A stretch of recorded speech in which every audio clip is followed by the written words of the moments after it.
Hello everyone, welcome back to the channel.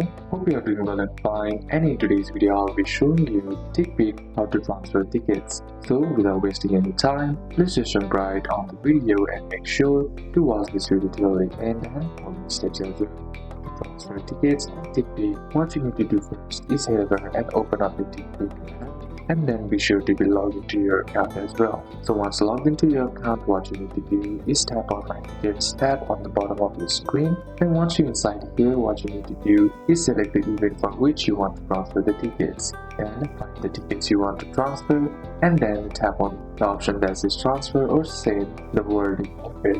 Now once you are inside, enter the recipient email address. This is where the tickets will be sent. Then review the transfer details and confirm the transfer.